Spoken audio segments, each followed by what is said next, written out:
Uma ótima quinta-feira para você que está começando mais um dia muito bem informado sobre Fluminense aqui no canal do Lessa, chegando com as primeiras notícias por aqui. Fluminense que se prepara para enfrentar o Bragantino no próximo sábado, mais uma rodada de campeonato brasileiro, provavelmente, né, mais uma vez um time bastante modificado pelo técnico Renato Gaúcho e, ao que tudo indica, algumas novidades. Jogadores que estão deixando o departamento médico. Vou trazer para vocês algumas atualizações em relação a isso, em relação também ao mercado de transferências.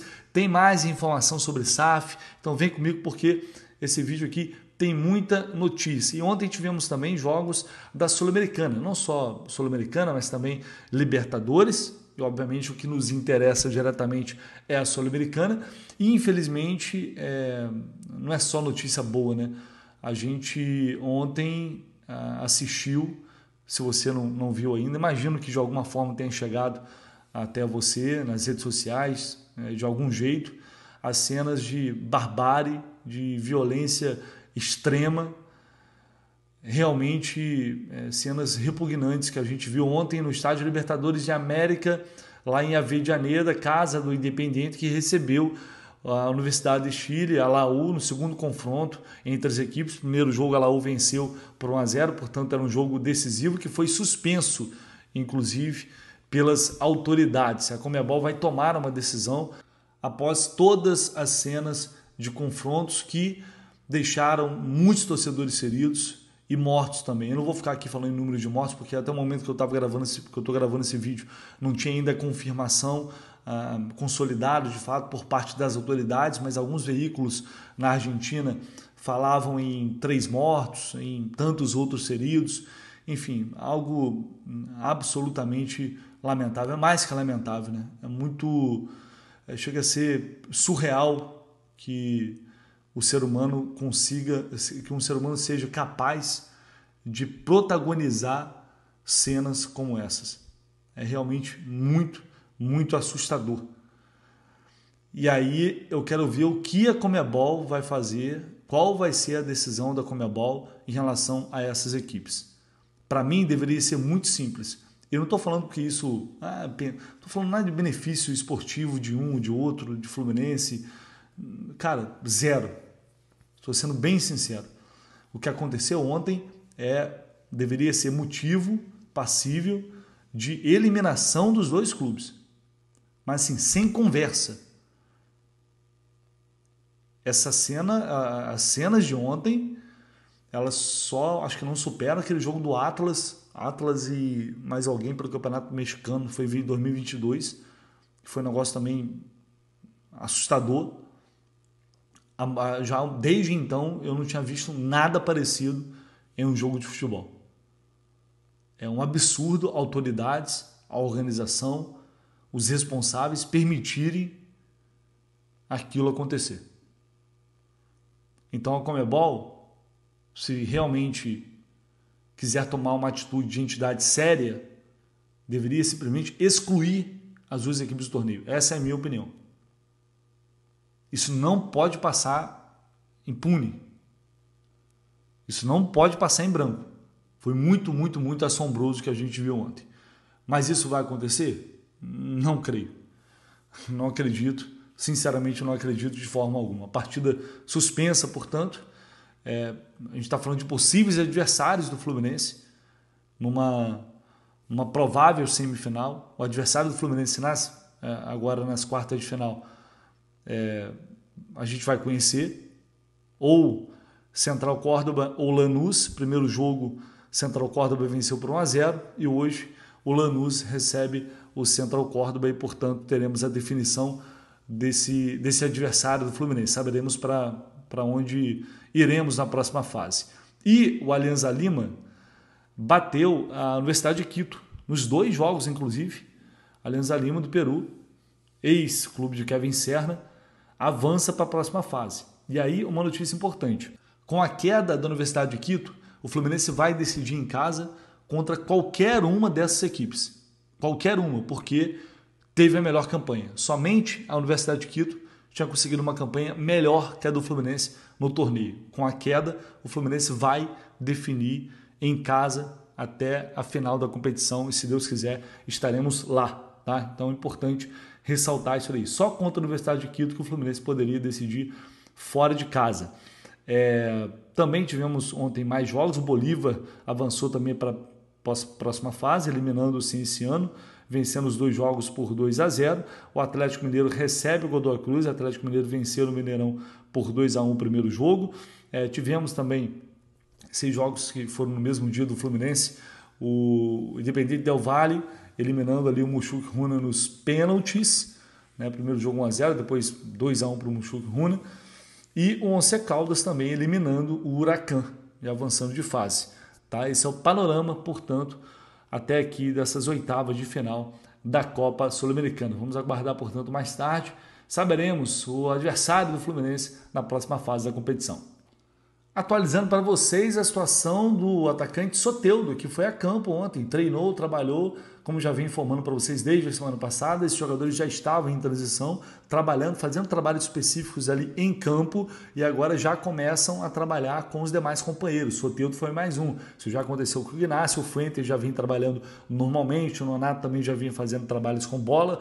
Então o Soteldo é mais um que avança nessa transição para em breve ficar à disposição novamente do técnico Renato Gaúcho. Ontem foi a primeira atividade de fato, depois da partida do meio de semana contra o América de Cali, e hoje vai ser já vai dar para ter uma ideia muito melhor do time que a gente vai ter à disposição, ou melhor, que o Renato vai ter à disposição para o próximo sábado. Ele falou já do Thiago Silva, vai depender dele, de uma avaliação dele, se ele está bem ou não para jogar, e a partir disso a decisão será tomada. Ignacio que vem caminhando, evoluindo nesse processo aí de evolução, enfim, jogadores que estão cada vez mais próximos de voltarem e novamente passarem, pelo menos a ter condição de jogo, né, de serem relacionados. Otávio, a mesma coisa, enfim, já vim falando isso nos últimos dias. Em breve, creio que até semana que vem, mais ou menos, a gente vai ter o departamento médico do Fluminense zerado, se tudo der certo. Essa é a expectativa, o clube está trabalhando para isso, então é bem possível que a gente tenha pelo menos uma ou 2 novidades aí contra o Bragantino, tá? Vou colocar na tela para vocês uma super promoção, mais uma para variar, da Foot Fanatics, dessa camisa aqui. Olha só, é a camisa juvenil, tá? Tem de 8, 10, 12, 14 anos. Então eles falaram, só mandaram para a gente falar assim, ó, é para acabar com esse estoque aqui, é para zerar, porque esse preço aqui, gente, sério, de 299 por 89,90. Você vai pagar isso? Não. Se você utilizar o cupom Jornada 10, você paga com 10% de desconto. Se pagar no Pix, vai ter mais 10% de desconto. Daqui a pouco é de graça, pô. Daqui a pouco é de graça. É bizarro o que a Foot Fanatics faz. Então você pode comprar para dar para o sobrinho, para o neto, para o afilhado, enfim, para quem você quiser. 8, 10, 12 e 14 anos está aí na tela para vocês. É só ir lá e aproveitar. E claro, cara, assim, tem tantas e tantas outras opções. Só colocar Foot Fanatics Fluminense. Vai lá e fica à vontade para você escolher o tanto de produtos que tem lá. E, o mais importante, não se esquecer de utilizar o cupom Jornada 10. Corre lá e aproveite. Bom, vamos voltar a falar de Facundo Bernal. Por quê? Porque a história não morreu. Esse papo de Betis querendo o Bernal não morreu ainda, porque a imprensa lá de Sevilha, na Espanha, continua especulando a ida do Bernal para o Betis. Agora foi a vez do jornalista Gonçalo Tortosa informar que o staff do Bernal está em Sevilha, está na Espanha, para viabilizar essa negociação. Ou seja, para alinhar termos e posteriormente o Betis enviar uma proposta oficial ao Fluminense, algo que até o momento não aconteceu. Tá? Então esse movimento segue ocorrendo com o aval do Bernal, evidentemente, o staff dele está lá buscando essa negociação. Se ele está de acordo, o que para mim é algo óbvio, é porque ele sim deseja ir de imediato se tiver essa oportunidade, se o Betis realmente fizer uma proposta. E o Fluminense não tem interesse em negociar o Bernal neste momento. Significa que não vai de jeito nenhum? Não foi isso que eu ouvi. Não foi isso que eu ouvi. O que eu ouvi foi, olha só, não chegou nada até agora. Para a gente não chegou nada. Agora, é diferente de não adianta mandar, não adianta chegar, que nós não vamos negociar. Isso eu não ouvi. Pode ser que seja essa a postura do Fluminense. E aí também tudo vai depender de como o Fluminense vai conduzir isso, se essa proposta chegar. Importante lembrar, o Fluminense tem 60% do Bernal, não tem 100%. Então teria que ser um valor muito alto para fazer com que o Fluminense tivesse, para seduzir de fato ali o Fluminense numa função muito importante, que se perde o Bernal não tem jeito, não tem conversa, tem que ir para o mercado urgentemente trazer uma reposição. E aí eu não sei se faz sentido e acho improvável que chegue uma super proposta para o Bernal que compense liberar o jogador e ir para o mercado buscar outro. Um jogador que é jovem, que tem potencial, e eles sabem que o tempo para a Europa passa rápido, então eles precisam acelerar esse processo, todo mundo sabe. O Bernal vem para o Fluminense com o intuito de se destacar e conseguir chegar na Europa. Para mim é muito claro, é um movimento muito claro. Ele sabe que teria essa possibilidade. Disputou a Copa do Mundo, ganhou mais visibilidade e agora, enfim, isso pode acontecer de fato. Então é o Fluminense que tem que fazer valer finalmente sua posição de que tem contrato com o jogador, é um jogador importante dentro do grupo e que não vai ser negociado. E ponto. Vamos ver o que vai acontecer, mas fato é, a história não morreu, os movimentos estão acontecendo e, pelo que eu estou vendo, pelo andar da carruagem, é bem possível que chegue uma proposta oficial dos espanhóis em breve aí pelo Bernal. Muito bem, senhoras e senhores, vamos falar mais um pouquinho sobre SAF, só trazer algumas atualizações aqui de informações que na verdade foram publicadas ontem, eu não tive ainda a oportunidade de falar com vocês aqui, mas vou fazer isso agora, creio que muita gente já viu, quem não viu, vou passar rapidinho aqui por mais uma nota do Lauro Jardim do Jornal o Globo, e ele afirma, e vou acrescentar aqui alguns detalhes, ele afirma que a cota mínima hoje para quem quiser fazer parte desse fundo que vai aportar dinheiro no Fluminense é de 10 milhões de reais, mas ele diz que está sendo estudada mais à frente possibilidades de valores menores, mais acessíveis. Então já há alguns nomes definidos, revelados, dentre eles André Esteves, que é o chefão aí do BTG Pactual, Guilherme Paes, que é um sócio do BTG, ali o André Esteves, Luiz Antônio de Almeida Braga, controlador da Icatu Seguradora, Thiago De Luca, CEO da Frescato, José Zitelman, cofundador do fundo Absoluto Partners, entre muitos outros. Como já informaram também, foi criado um fundo, o Lazuli Capital, pela administradora, que é a LZ Esportes.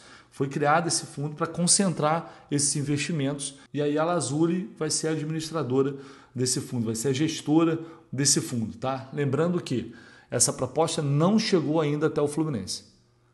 Não chegou, mas pelo que eu apurei e pelo que eu ouvi, vai chegar, ao que tudo indica, em setembro. Até setembro.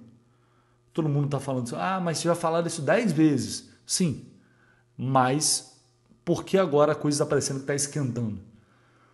Porque já há um alinhamento entre esses investidores. O que eu deduzi, desde que, enfim, de meses atrás, é que alguns deram para trás, alguns deram um passo atrás. E aí é necessário ter investidor suficiente para, obviamente, alcançar um montante suficiente para chegar com a proposta e fazer o aporte.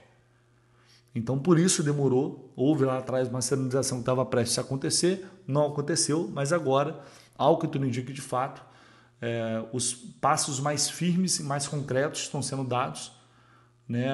Já tem uma série de empresas que estão sendo contratadas que vão fazer parte desse processo, e aí a partir disso o Fluminense vai receber essa proposta, vai levar até o Conselho Deliberativo.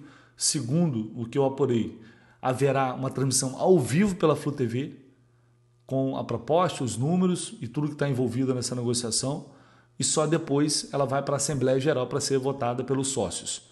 Esse vai ser o passo a passo, e como eu venho falando, para mim, né, é necessário esperar, aguardar para ver o que vai ser apresentado, como vai ser apresentado, o nível de detalhes, de comprometimento com a dívida, de pagamento da dívida, de aportes, como serão esses aportes, quais as garantias que o clube vai ter. Enfim, são muitos detalhes complexos que a gente tem que aguardar para entender realmente como isso vai ser conduzido, e só a partir daí a gente ter de fato condições de tomar ali uma decisão em relação a um posicionamento pró ou contra a SAF. Tá? Por enquanto é isso que a gente tem de atualização. a gente volta com muito mais informações e mais notícias ao longo do dia, como sempre, vocês já estão acostumados aqui no canal do Lessa. Deixa o like, não esqueça não, tá? Seu like, seu comentário, se inscreva no canal, porque é muito importante e claro, eu conto sempre com vocês. Tamo junto.